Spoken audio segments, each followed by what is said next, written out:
risen from the ashes to school the masses. Hello everyone, welcome to another edition of the Scholars of Wrestling Show, episode 148.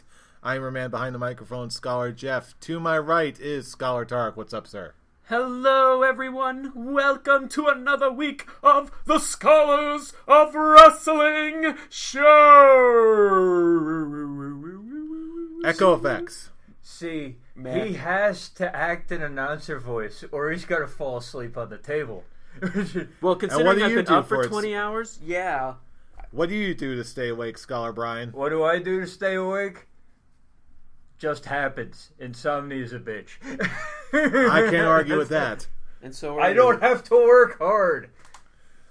Speaking of working hard, there's some notable things to talk about in this week in wrestling, so let's get right into it. Wow, I can't talk today. Wake up! Grab It's a feeding little time. Makeup. All right, let's get right into it. We went through two completely different references there. You went System of a Down. You went Chop Suey. I went Ryback. At least I'm actually sticking with the fact that this is a wrestling show. Hey, you do not diss Chop Suey. Was I dissing Chop Suey? No, At I'm least just saying I we was were Talking about What the hell is that? You have no argument there. You know what my argument is? I don't at all. That's what the noise means. You know what my argument lose. is? My argument is let's take a peek behind the curtain and peek on a little backstage news. Shit, he kind of took my thing away from me. Okay, What thing? What thing is that? What do you say? by peeking behind that curtain and checking in on a little Backstage news. Man, now we're talking. So, let's get right into it. Speaking of working hard, Working hard, yeah. Let's just say it. DDP is finally going into the WWE Hall of Fame. Thank you. Someone in WWE got it right. DDP is absolutely deserving of this. Congratulations, DDP. But let's face it, in WWE terms, okay, is his career in WCW one of the greats?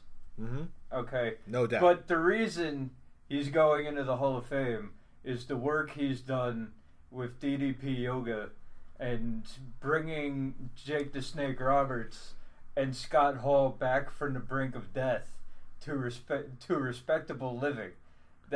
You never heard DDP's name in the running for the Hall of Fame until you saw how he basically saved the lives of two of the all-time greats in wrestling, Jake the Snake and Scott Hall. Then all of a sudden, all you hear is put DDP in the Hall of Fame. However, I do agree that his career definitely merited.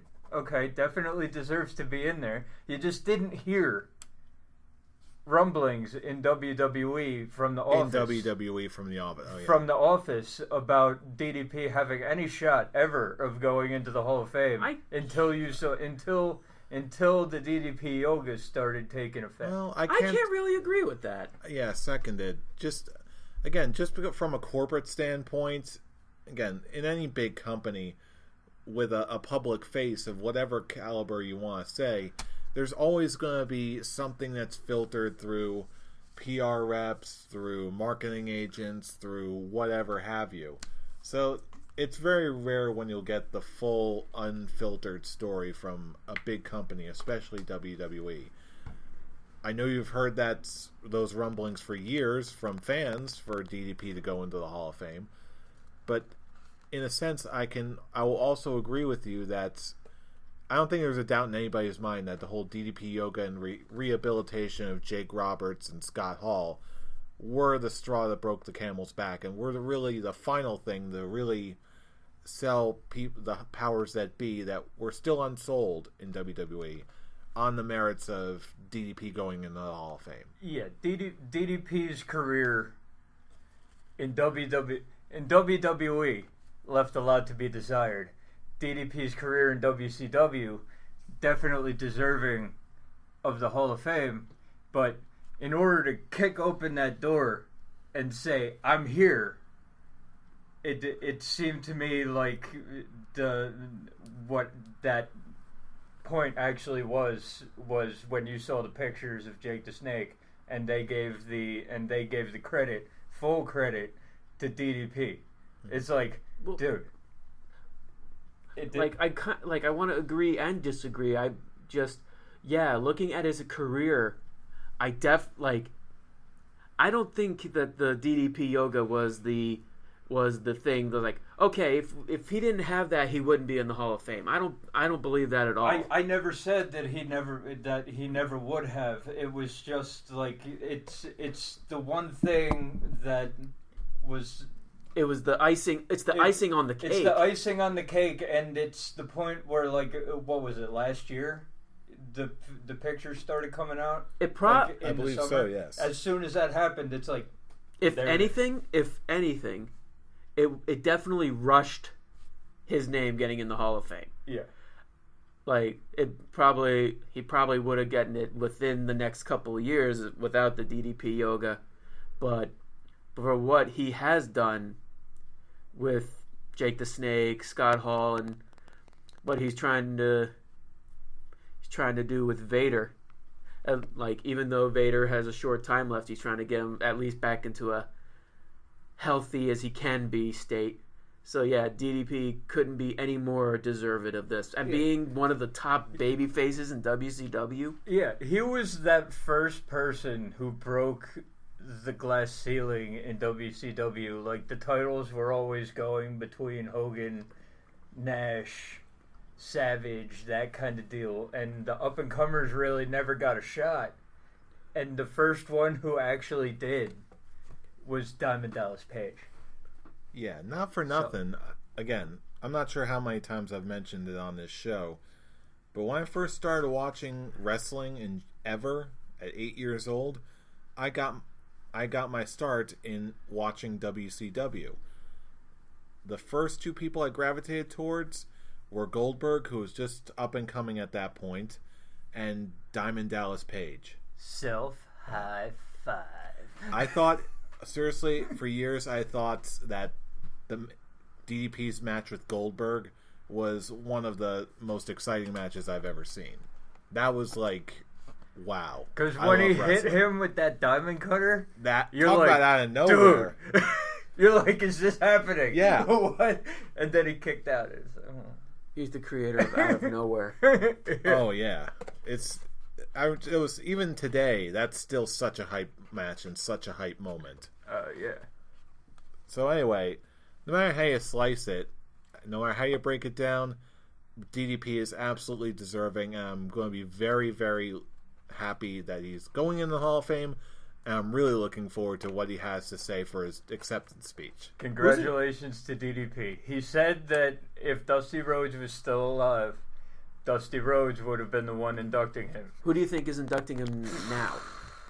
Good. That's a good question.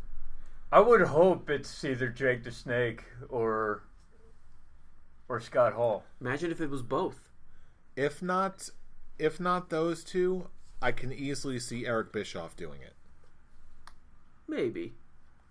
If he gets if he accepts an invitation.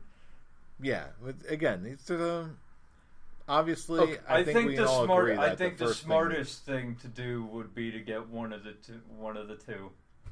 But it would be either those two, or a part of me is saying Sting. Interesting. I can see Sting do it because they had some battles. Yeah, that's the only other name I can think of who is the right choice to induct someone with such the power of positivity. Have you been doing your yoga? And not for nothing, you really should be doing your yoga. That's not DDP a yoga's bad fun. thing. I like it. It's not a bad thing. That is a good thing. As is DDP entering the Hall of Fame. DDP made us like him. He passed off to make us like us. DDP face. DDP big grin. That was because he had his teeth whitened, right? That was the whole. That was the. I whole, honestly don't know. That's why he's doing that. That he did that big grin because he had that his teeth whitened and all that. It's like, you know what? I'm gonna use this to my advantage. Big grin, and that's why he's so awesome. And I think that was when his back started acting up before he did that. So he was like, I don't really want to be in the ring as much anymore. So I'm gonna do this kind of gimmick. We'll do the backstage vignettes. We'll do the thing with Christian. That's it. All right. As the one final note for DDP in the Hall of Fame, gentlemen, up. We will all feel the bang! Ah, that was cool. Make him famous. Again. Speaking of making famous again, apparently, spoilers for NXT, apparently Finn Balor is returning soon. He just came back for a little cameo during a taping for NXT. And there are some rumors that say he'll have a part in WrestleMania. Mm-hmm. Nothing specified, but he's saying he will be there, which is a big yay! Yay! Yeah. It's always nice to see Finn Balor, and just seeing his entrance on a WrestleMania scale would be epic. Have him be a surprise entrant in the Andre the Giant Memorial Battle Royal. Just have him be a surprise entrant. Maybe I'm pretty sure that Braun Strowman's winning the thing, but have him be a surprise entrant and have him maybe be the final two. And you don't have to have him do something easy. No more of that. have him do something easy for his return, okay? Because you're not gonna have him. That entrance needs to be a surprise on the WrestleMania stage. You don't see him before that. That's a good WrestleMania surprise that needs to happen. Okay, well that actually brings me to a quick little Scholars Quick Talk question that I had. Shoot. Who is Finn Balor's opponent at WrestleMania? You're saying he enters. He's a surprise entrant in the Battle Royal. Fool. That's actually, gun to your head. You have to make a choice. I don't think they give him an actual match. I don't think. For me, if I had to pull your scenario, fool, that you just threw at me with a gun in my head. Yes. I'm not sure if I do see him in a match. Really? I see him just simply coming out and making an entrance that he's coming back with some in-ring segment with someone who he's going to face. The only real option is the Battle Royal, even though I kind of don't want him to be in it, especially since he's coming back. And if Braun Strowman is going to be in the Andre the Giant Memorial Battle Royal, he's a shoo-in to win the damn thing. Yeah, there's no time to build up anything because it was at the NXT tapings, okay, and they taped months in advance. So who knows when the actual save of Nakamura actually happened? I thought it was. I wasn't sure. It was really unclear when I saw the footage. It almost seemed like it was a part of a dark segment after the show. Who the hell knows? It's very hard with NXT. My point is, I'm not so convinced. Well, first of all, I'm a little curious. Why do you think he's going to be locked into the Battle Royal? Is it for health reasons or because storyline reasons? I don't think that. Oh, I said he's not going to be in a match. I don't think your first. I don't think it's after an injury, the type of what he had. Okay, your first match back after that long of a layoff, your first one-on-one match should not be on WrestleMania. Okay, I think that if you do anything with Finn Balor, it's a nice surprise because there's no time really to build it up. There's no time to build up something, especially if you're all, the only option would really be, first of all, he got hurt by Seth Rollins. Hey, Seth Rollins hurt too, and he's going up against Triple H, so that's out. You got Samoa Joe, who, hey, he's probably going to be going up against Sami Zayn or the likes of maybe a tag team match with Kevin Owens against Chris Jericho and Sami Zayn. Maybe something. They're already locked in. Wow. I actually didn't even think about that tag match act. I didn't even think I'm about not that. so convinced that that's going to happen. I'm not convinced either, however, with storylines the way they are, they're pretty much locked in to things. Okay? The way for Finn Balor to get his legs back beneath him, okay, you don't do a one-on-one match. You either do what Torek said and have a segment maybe with legends like they always do, and they introduce Finn. I don't even say they introduce it yet. He just comes out, and he comes out, or he's in the Battle Royal. I don't think there's enough time to set up a high profile match for Finn Balor at WrestleMania at this point. The build is already going towards WrestleMania. Okay, you got everyone spots are pretty much filled up. Okay, I don't see Finn Balor having a one-on-one match at WrestleMania. If you have any ideas, say them so I can shut them down. You brought it up. Do you have any ideas? Yes, I do. When you say there's not enough time to really build up a high-profile match, I disagree. Mostly because they can always just go back to the feud with him versus Kevin Owens. Because it's already built in. Don't shake your head at me without me explaining. There's always the built-in storyline that's Finn Balor can come back to retrieve the title that he never lost. Fair. It's not the best, I'll grant you that. It's not the most fully fleshed out one, but I can see this match carrying on both A, the skill of the two guys involved, and B, the hype, just the hype of Finn Balor finally returning. Fair. And caveat. Kevin Owens, Chris Jericho are still actually friends.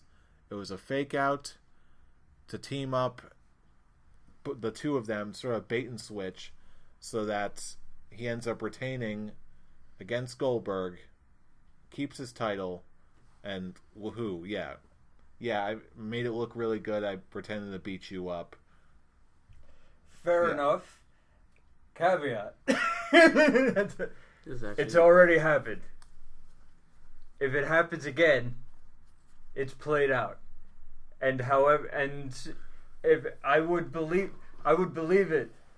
However, that attack, I can't see it.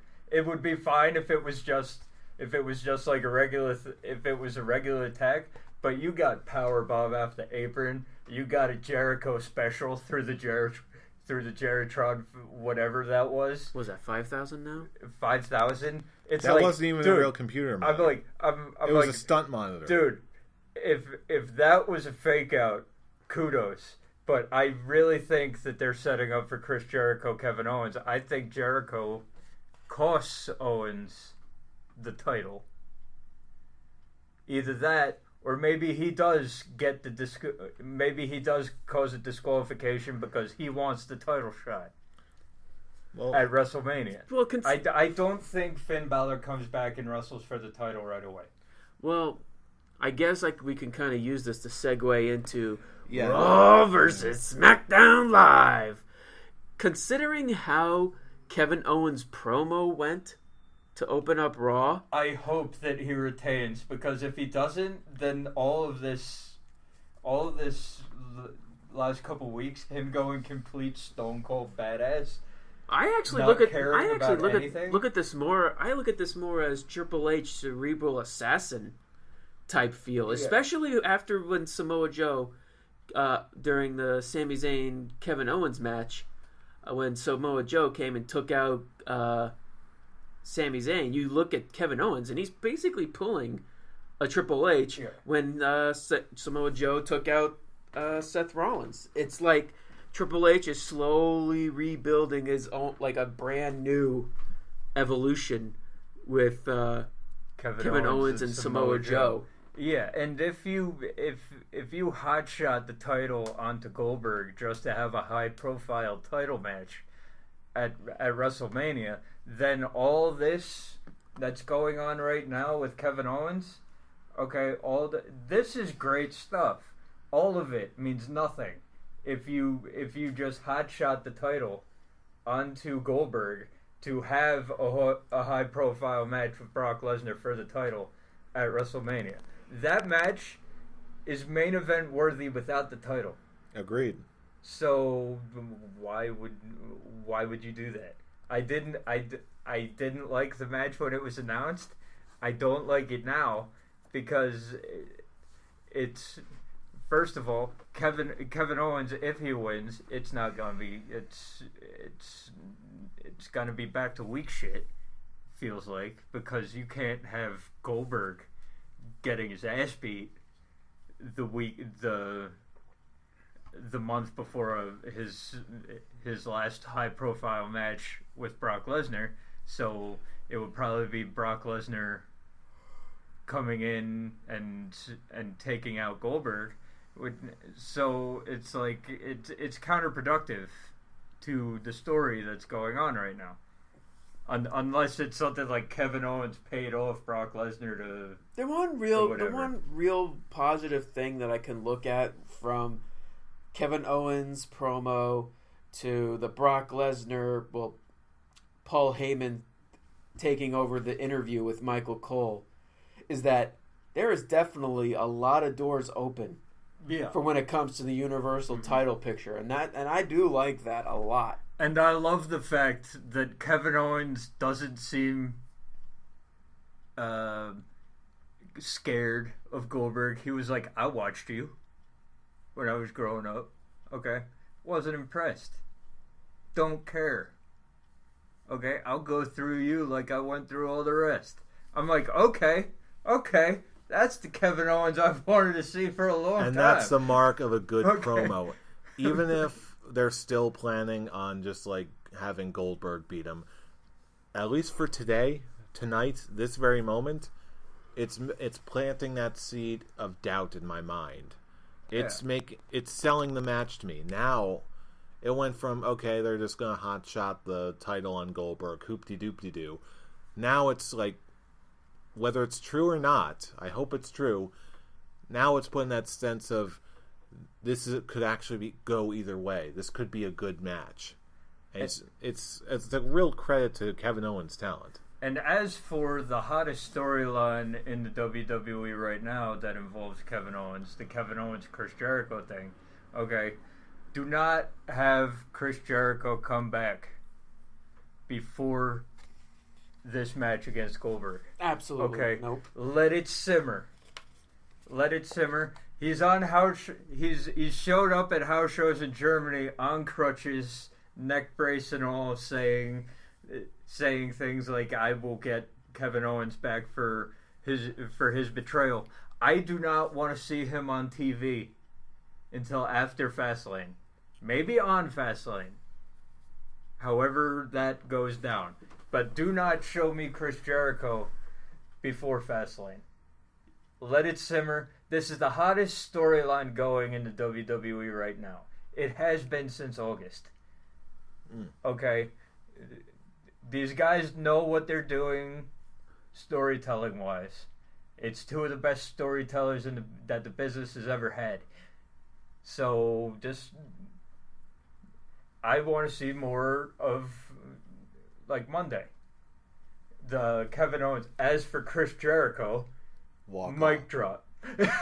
And then just don't even bring him up. Don't even bring him up until Fastlane. Just have Kevin Owens focus on Goldberg and all that, and don't even bring it up. It'll make the payoff for when Jericho comes back and lays him out that much better. And they started doing that when he's like, and when it comes to Chris Jericho, mic drop. Nothing. Just walks away like a boss. Like a master at his craft, more like.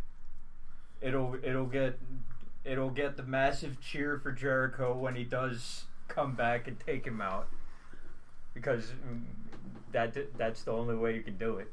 Mm-hmm. and it gets Kevin Owens over as the monster heel, as he should be. Kevin Owens should never be a face ever. He's great. I can't argue that. He's too Actually, good. He's too good. He's too good as a heel. Yeah. Now I feel like we gotta have some point where there's something that we gotta bitch about. Uh-oh. It's Raw. It shouldn't be that hard to find. Oh, trust me, I got a good handful of things. Yeah. Well, small handful actually. Really thinking about it. Well, Fire away. What's on your mind? Well, of course, the first thing to start with, of course, Cesaro being the one pinned, losing to Enzo and Big Cass. I did enjoy Sheamus bro kicking the shit out of Enzo. I was just about to say, you aren't the only one. There was a thank you Sheamus chant after that. Enzo's starting to lose. Enzo's starting to get a little annoying. Is he starting to lose popularity because people are chanting it? People are even posting comments saying that was really unexpected. I did not expect that kind of reaction. Here's the problem, okay? The WWE has been booking him like a moron for the last 3 months. Okay, he's getting his ass handed to him, and then his promos haven't been as good as they were when they first came up. So I like Enzo. I will always like Enzo, but I can see other people not liking Enzo. Well, to go on with that, we like Enzo, but you can definitely see people backstage specifically don't like Enzo. Because you just see, no matter when it comes to singles action, he gets his ass destroyed. And, of course, he had to be running his mouth saying, "We got your kryptonite. We got your kryptonite. We got your bro kick." Yeah. The slow-mo with that one was intense. Yeah. You definitely see, like, wow, that was almost equivalent to when he hit his head in his match with the Vaudevillains. Say what you want about Sheamus. He kicks good. That's it. Well, yeah, that's the one complaint, because I hate seeing my boy Cesaro lose. The one biggest complaint that I had, and it really has to come down to the big attraction with Raw, and that's the women's division. Oh God! Did anyone else think that that segment with Bayley, Stephanie, Charlotte, and Sasha was kind of cringeworthy? It fell a little flat for me, I'll be honest with you. It went on too long, as the women's segments on Raw tend to do. It's once again, well, I'll continue more. I'll do a whole generalization of the women's division and all, because it's only just the 4, as I've been saying for weeks. The one thing, I talked with Jeff about this last week. Bayley should never have won the women's title. That is a WrestleMania moment. Exactly. That is exactly right. They killed it off on Raw. Charlotte's gonna win it back at Fastlane because that's how they roll. And I was saying it to Jeff. It just took and the fact that it had to take your favorite female, she Dana was back Brooke, on TV, and I was for the one segment, for the 1 minute, and then Sasha. Of course, it was kind of a tarnished victory because Bayley, for all we knew, she could win it on her own. They just took that moment away from her, showing that she needs help to win. And we've seen this storyline so many times of the authority figure coming out to the face and being like, "That was a tainted victory. But the real give argument, me your title right but the now." real argument was, I was listening to it. I'm like, shit, Stephanie's right here. Stephanie really does have a point. And then Sasha came out, and then Stephanie started going off against Sasha. I'm just like, holy shit, they really are just pushing Bayley out to the side here. And it's starting to be about Sasha, Charlotte, and Stephanie, and Bayley's being pushed away here. The only way any of this makes sense is if the only reason Charlotte wins the title back at Fastlane is because Sasha Banks turns on Bayley. And then we have the impetus for the Fatal 4-Way match that they said they were planning for Raw for the women's title because Nia Jax is Nia Jax, and this whole thing, you have Bailey overcoming the odds, 3 heels against Bailey. And it would have run so much better if Bailey had never won the title in the first place. But once again, the WWE blows their load too early. It really did. And I was telling Jeff last week, Naomi's title victory had more of a... Yes, let's talk about that. Had more of an establishment than Bailey's. But we'll get to that when we talk about SmackDown. Because it's still on Raw for me. When it came to Nia Jax, back to the whole squashing people. Yeah. What's the point? And there's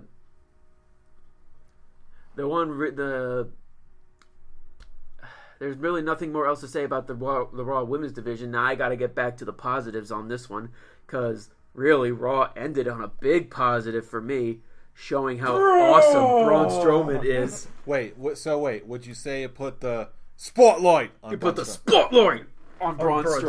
He picked up the Big Show like it was nothing. Everybody you've ever seen has had to actually have had to strain to get the Big Show up. No, Wrong. Braun Strowman just fucking picks him up. Brock Lesnar. Wrong. Cesaro in the first Andre the Giant Memorial Battle Royal. He had to strain. No, he didn't. He picked him up and walked like 3 feet and just threw him over like he was nothing. You will watch that. You watch that match again, and I will show you. You are so. He picked him up like he was nothing. I agree with you. Cesaro is quite strong. I believe that what Brian is trying to say is that it is extremely rare when we see the Big Show in such a manner.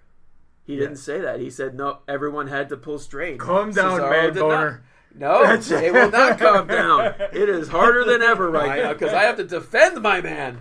I have to defend him because he is so awesome. I'm sorry to say this, but I don't think Cesaro is going to return your phone calls. I know. Or your love letters. Yes. I know. But you know what? One can dream. A man can dream. And then after that... It's not even just the power slam. It was his kick up in the beginning of that match. That was cool. That was so cool. You even hear everyone go, "Whoa! What the hell just happened? Since when can Braun Strowman do that?" Yeah, wait, what? My reaction while watching Raw at my house was when he did that. I was like, "What?" I had the same reaction. I was like, "Wait, did I just see that? Did that really just happen?" And then I was like, "Best big man ever." That's it. And he kicked out of the knockout punch and punch. What I definitely liked, it started off slow. But for a big man match, it definitely kept progressing to a point where I was totally invested on what was going on with both guys. Big Show looks great. Yeah. Best big man match I've seen in years. I was going to say this is the way a big man match ought to be. Yeah, exactly. Yeah, and that was the highlight that actually saved Raw for me. And then, of course, once Braun got the pin, Roman Reigns come out, but Braun was just like, Braun was like. No. Braun was just going, nope. This is revenge on you completely destroying Gallows and Anderson early in the show, you big piece of shit. I'm sorry. I didn't want to bring it up, but I didn't like that at all. Nobody did. And I still think, even though it's going to be through nefarious means, Braun's beating Roman. I hope, as long as it happens, I don't care. I got my own prediction, but I'll save that for the Fastlane prediction show. But good call. You can't. After what we just saw, okay, you cannot have Braun lose to Roman Reigns. You can't. He just picked up the Big Show like he was nothing, and then. And it was a grueling match. And then your big dog comes out and Braun Strowman destroys him. He's been destroying him since the beginning of time. Seriously? Right now, Braun Strowman's reaching that point where he is like superstar of the year for me. Because he has just been dominant. He'll be champion by SummerSlam. I feel it. I can see it too. I see that too. I can see if they do go the route of Goldberg versus Lesnar for the championship, Strowman's taking it from whoever wins. I think they're gonna have Strowman be the one who can tame the beast. After Goldberg. Yeah. Pretty much. Yeah. Then again, we got a Don't lot. eyeball me. That's the truth. The actual full-time superstar who could. Thank you. Goldberg's a freak of nature. That's it. You know what? You said it there. The first full-timer to take down Brock Lesnar. Thank you. Yeah. That's all that needed to be said. Okay, now we can move on to SmackDown. Okay, I guess we can. Yeah, because really, there's nothing more else to say. You couldn't move on to SmackDown without talking about Braun. About our husband, though. Wait, sure. What? Anyway, move on. SmackDown. Wait, what? We love him. We do. We do love him. Yes. Yes. Let's talk about Naomi, because yeah. I'll take the pin out of that moment that you tried to move on to SmackDown without talking about Spotlight. Spotlight. I was actually sad. So was I. I was actually, I won't say tearing up, but I was legitimately sad. Yeah, I didn't realize at the time that she got legitimately injured. Same. You saw that moonsault was awkward as fuck when it landed at Elimination Chamber. And it doesn't surprise me that someone got injured. I thought it was going to be Alexa who got injured because she took it knees first to the chin and all that.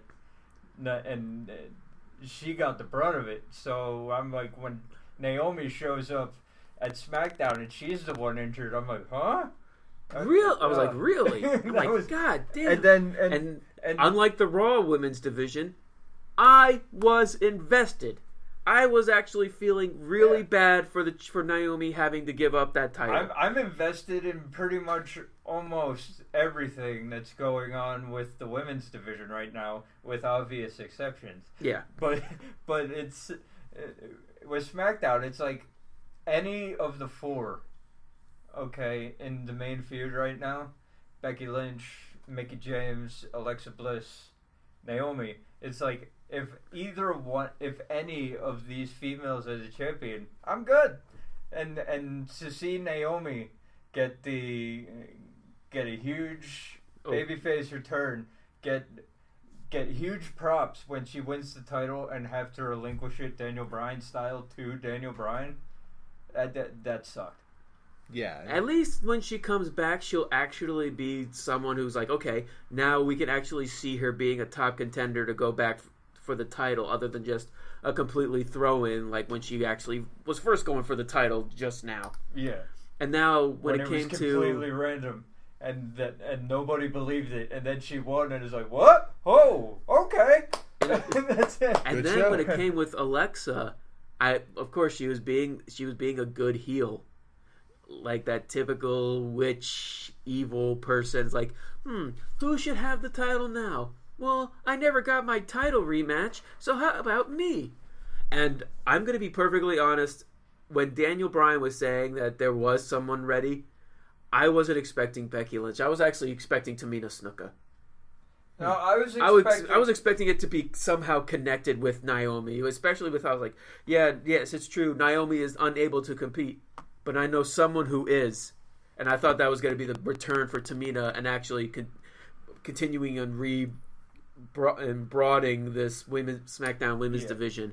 I feel like what they did was the correct way to go. Oh, it made sense. Because it's like, if you're if the person who beat the champion is injured, it's like, I feel like best move is to put it back on the heel champion. And the way to do that is to have the last person that they fought, they're feuding with, they're basically in a 4-way feud right now. So put Becky Lynch in there, you have Alexa Bliss do her thing and I like Becky Lynch, and then you bring Tamina in. That'll probably be your SmackDown Women's title match for WrestleMania. The one thing I do like about it about Alexa getting the title back is, unlike when she first won it, I was talking with Jeff about this last week, she pinned someone to earn the belt. Yes, that as it should have been with her first title victory. I still stand by that. Yes. It's the same thing. Winning your first titles through tables matches is bullshit. It was one with Sheamus and Alexa Bliss, but it's definitely glad to get the continuation of. Sucks that Naomi had to lose it that way, but glad that we get the revival of the Alexa Bliss tour as champion. And and for me, now moving on to another segment, the only other positive thing that I can really say about this SmackDown was the Usos promo. Dude. After American Alpha, unfortunately squashing Breezango, that's a negative thing, because now once again the tag team division is kind of sucky. But that's on both Raw and SmackDown. Can't really make an argument with that.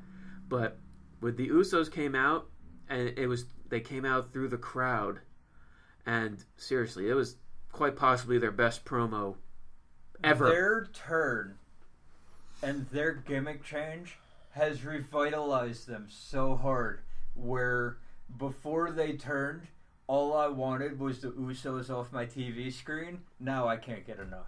Well, the difference between then is they turned them heel, but to make them a big threat, they put them on pause, because the main focus was at that time was the Wyatt family, and the main focus was Heath Slater getting a job on SmackDown, and then it came with the Wyatt family, and now American Alpha, and now we can actually make the Usos the top heel, and they definitely showed it with this promo, and I was just like, that's it. I am invested right now. That promo was just perfect. They were full of energy. They were angry. They were pumped, ready to say what was on their minds. And here's the deal. It was basically a longer version of the promo, a longer, more excitable version of the promo they cut last week.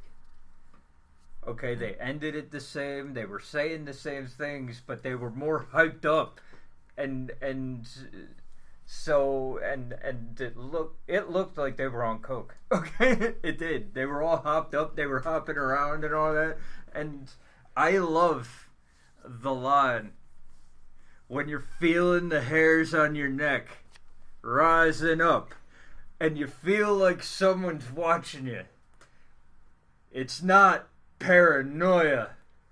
It's the Usos. No, you gotta say it right. It's the Usos.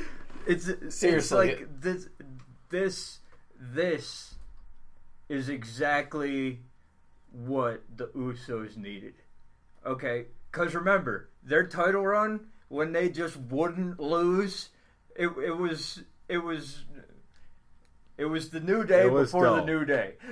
But it was dull. It was dull. Their characters, they were as we said, they were the John Cena of the tag team division. They needed a switch up, and they're not marketable like John Cena, so they could. And now we get to get pumped up for a tag team title match at Wrestlemania, American Alpha versus the Usos. And it's gonna be badass because those two teams can go. We've seen it. So give them 20 minutes. Have the Usos cut more unintelligible promos. That was funny. Okay, now that was the positives. Let's all go now to the negatives. Oh, joy. Gee, I wonder what's going to be discussed here. Do we want to go to the one extreme or do we want to go to the other? Now I have no idea what you guys I can be perfectly honest. I don't want to talk about that false count anywhere. It's just setting up what we already know. I totally forgot about that. That's it. It's just setting up what we already know. I thought you were talking about the Battle Royal and the ending of the Battle Royal between AJ and Luke Harper. I'm not even good. No, that was the false count anywhere match was this hand. The Battle Royal was the other one. As I was going into Do we want to go to this extreme? No, which was the Falls Count Anywhere? We don't want to go there. We want to go to this extreme. We'll just talk about the big thing on this extreme. In this extreme, because that's really needs to be said. Because I am extremely confused. There's more to complain about the Battle Royal than just the ending. But we'll get to the ending. The biggest complaint I had is the biggest problem that I have with SmackDown. You look at those 10 names. You see there's 7 of them. You see 7 of them that belong in this match, and then there's 2 that I'm just like, I can see them being there eventually, not anytime soon. And then there was one, I think you both know who I'm talking about, where I'm just like, why the fuck is he in this match? What are you talking about? Baron Corbin absolutely deserves to be in that match. You're not funny. I'm not. This isn't funny. No, Baron Corbin is one of the 7 that belongs. Damn you. There you go. I agree. But why? So is Dolph Ziggler. Why is Mojo Rawley in this match? In a #1 contenders match for the WWE Championship? Because why not? Because the man has done absolutely nothing to deserve to be in this match. He beat Kurt Hawkins. Yay! Yay! You know what else he's done? He's stayed hype. Shut! I'm gonna slap you, fool. Oh my god. Seriously. Oh my god. Well, he has. Well, at least they did one thing right. Okay, he went out first. It leads to the biggest complaint that I have with SmackDown right now. They need names. They really do need. They need more names to help build their roster. Yeah, they've got 7 names. They got 7 names who actually deserve to be in the title who are not Bray Wyatt and Randy Orton. Or they could have, not done a 10-man battle royal to highlight that fact. Well, I understand why they did it, because it was supposed to be pretty much their quote remake of the Royal Rumble. It made sense. Yeah, in a certain context. Since Randy Orton says he's refusing it, which does anyone really buy that? No, wait. I gotta pull this because I actually recently read about this of the quote rules of the Royal Rumble. If the winner refuses to be in the title match goes up to the runner-up. No. I had to do it. Yep. So that made you back off real quick. Exactly. That made both of you be like, no. I had to do it. And you can And the thing is, that actually is a rule. Yeah. I deny it. That promo at the end where Bray Wyatt's just laughing, and you can see Randy Orton in the background. His eyes are not leaving that title that's on Bray Wyatt's shoulder. Bray Wyatt is just laughing at Luke Harper, and Randy Orton's just eyes are fixed on the title on his shoulder. So Orton's not backing out. Yeah, it's just buying time until WrestleMania. We all know that. Yeah, that's one. But once again, like I said, I have a handful of complaints to go out with this Battle Royal. Number 2, I cannot believe they're actually going with John Cena and Nikki Bella versus The Miz and Maurice at WrestleMania. I'm okay with it. Here's the deal. Okay, first of all, The Miz has an amazing year. Okay, and you're setting him up to be jobbed out at WrestleMania to the leaving for a little while after WrestleMania, John Cena and Nikki Bella. They're gonna win. John Cena and Nikki Bella. There's no doubt. They're gonna win. And you just basically said fuck you to The Miz and his amazing year. That's exactly my thoughts on it.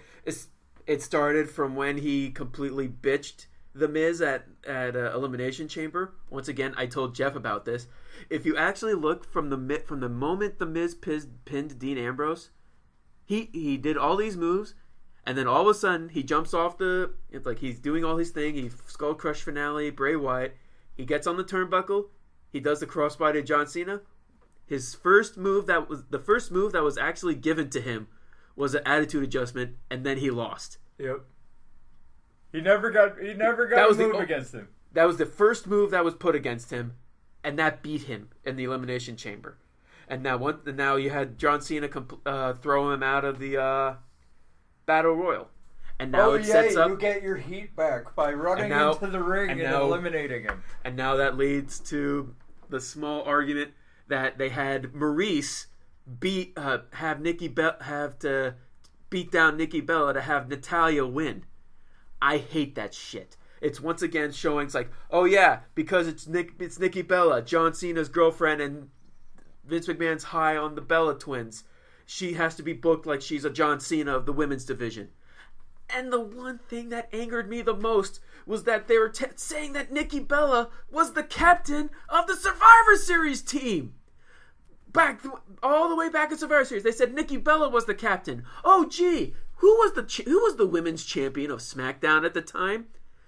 Becky Lynch. So guess what? The women's champion should have been the captain. The women's champion was the captain on Raw.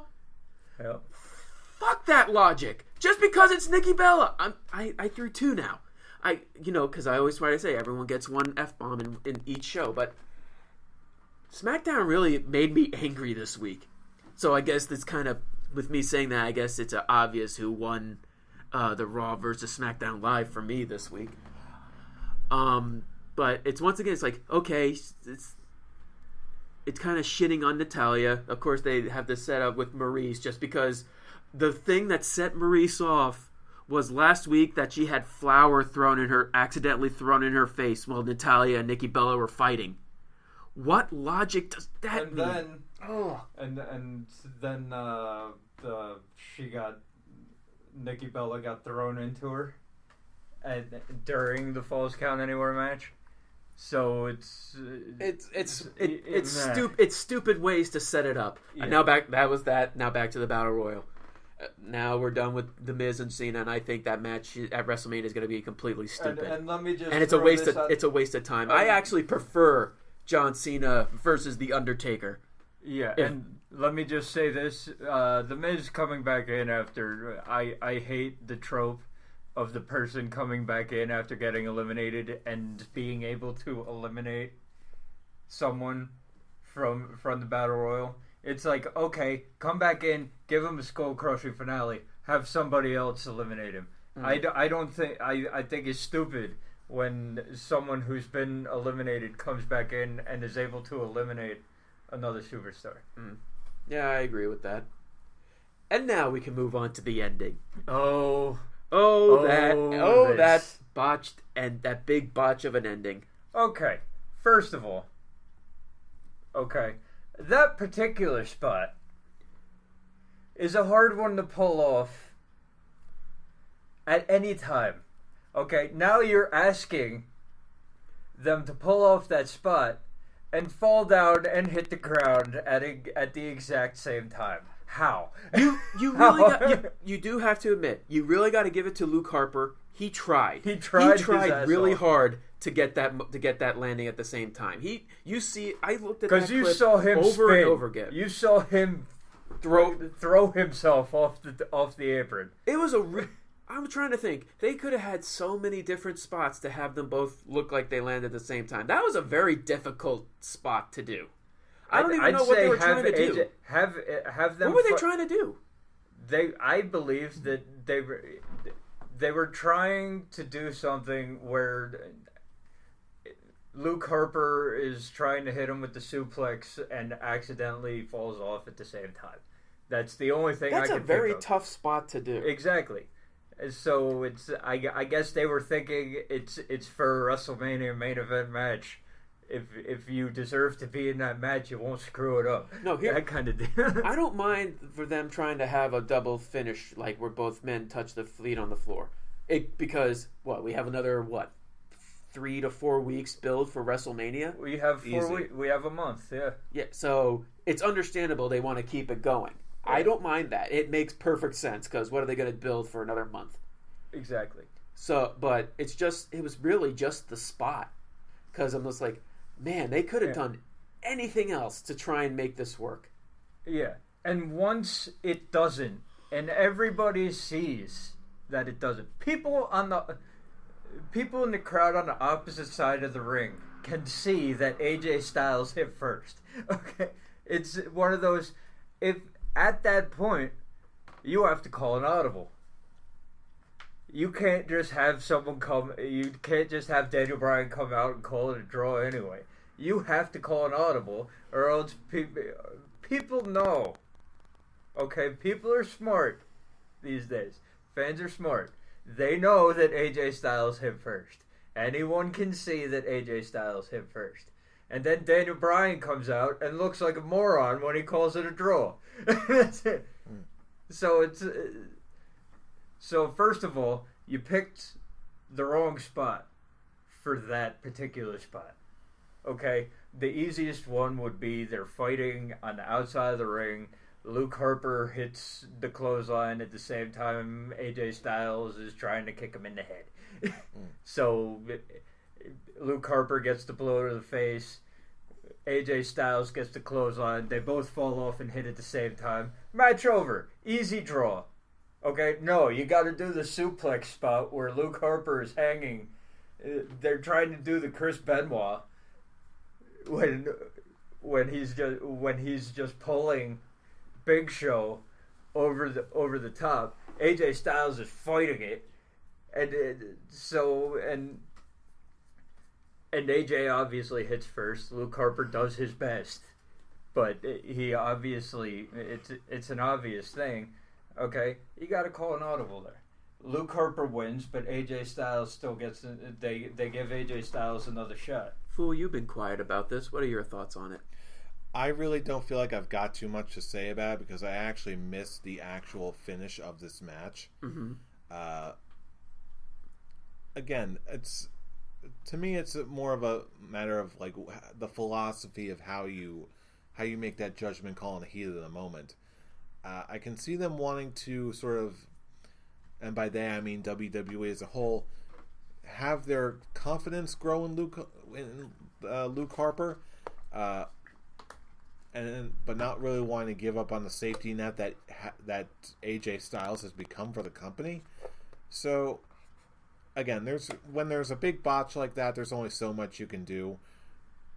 So, in this sense, I can sort of see where their logic is with just sort of just calling it as you see it, and then just getting the desired result.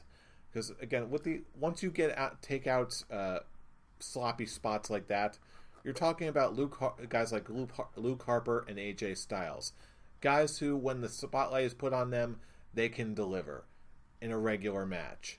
And a regular match is exactly what you're going to get out of these guys with the triple threat with Bray Wyatt. I'm okay with it. Short version, I'm okay with it. I don't have a problem with the actual finish result of the Battle Royal. Okay, I pretty much figured that it was going to be a draw at some point of some kind between two people. Okay, I just think that they could have coordinated the spot, have an easier spot to get the draw. Because now it makes your general manager look like a moron because everybody saw it. Okay. Also talking about, this is SmackDown we're talking about. They do so much good on a regular basis that, you know what, one little slip up here and there isn't really going to hurt much in my eyes. May not be perfect, but hey. I will agree to that to an extent. It's just, I guess it just leads to the official decision for the three of us of the choice of Raw versus SmackDown.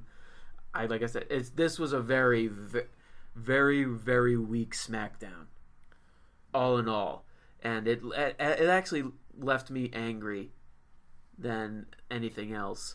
And Raw, on the other hand, there was plenty of stuff that made me angry too. I'm not gonna lie, both shows were not very good, but if I had to choose, it was really Raw that had the more positives than negative. Preferably with Braun Strowman, the Kevin Owens promo. Yeah, those two alone saved the show for me. Mm-hmm. And I guess I'll wait for you guys to give your predictions, because I actually have a question for you guys. I am going to agree with Scholar Tarek I rarely pick Raw over SmackDown because, as Scholar Jeff said, SmackDown is that good. Okay, it always delivers, except for this past week. Okay, first of all, I like the fact that the women's title segment got the first half hour of the show. That's cool. I like that. Okay, but the next hour and a half, okay, was the Falls Count Anywhere match, which was crap. And the Battle Royal, you had glimmerings of hope with the Usos promo. And American Alpha being American Alpha, those matches will always be great, no matter who they're facing. But while Scholar Jeff can look past the mistakes of the Battle Royal, I can't, because it makes your general manager look stupid. Okay? It makes AJ Styles look stupid for contesting it. It makes AJ Styles look stupid for contesting it when he knows he went down first. Okay? And there were so many better ways to handle that. The booking of the Battle Royal was just balls. Really, it was. So, with Braun Strowman being a boss, Kevin Owens being the best Kevin Owens I've seen in a long time, and Samoa Joe just beating the piss out of Sami Zayn again, that's enough for me to give the edge to Raw. More good stuff from Raw this week than SmackDown. I can't believe I'm saying that. I was gonna say, is that a first for us? Everyone just during the. We've done that before. Oh, with all of us picking? Yeah, all of us one? picking. With all Raw. of us picking Raw, maybe. Maybe. I think yeah, maybe the Universal title match, the one with the 4-way where Kevin Owens won. I think Possibly. we all picked that one. Yeah, we're gonna have to go back in the record books and find that out. But anyway, we gave our thoughts for this week in wrestling. Now it's your turn. So let us know what you thought in the comments below. Do you agree with us? What did you like better, Raw, SmackDown? Who else needs to go into the Hall of Fame? Let us know. Drop us a comment in the little comment box. That's if you scroll down a teeny tiny little bit, you can find that little box where you can leave us a comment. We like those. So you can leave us a comment, give us a thumbs up, subscribe if you want to hear more of our episodes each and every week. Of course, you can also find us on Facebook. Who else isn't on Facebook these days? Run a search for the Scholars Wrestling Show. And, last but certainly not least, you can also find us all on our Twitter accounts. Our main Twitter account, ScholarsOW, at ScholarsOW. We'll post all of our latest episode uploads there. And, of course, for added fun and commentaries and goodies, you can also follow us on our personal Twitter accounts. You can find me at I'm Robbie Rage, all one word. Fool, where can I reach you at? You can find me at The Avataric. And Mr. Brian. You can find me at Atomic Beanpole. Subscribe to us all. Get all of our commentaries. It's a good time all around. So, that concludes another week in wrestling. Hopefully after this week, you know who we are. We are the Scholars of Wrestling, and you have just been schooled. You're welcome. Oh my god, I just realized. What's that? The one episode of SmackDown that I hate didn't have James Ellsworth. Sure, all the times that I have SmackDown and I loved it, James Ellsworth was on it. The one episode I hate, he wasn't on it. Oh my god. What's going on with this? We're freaking out.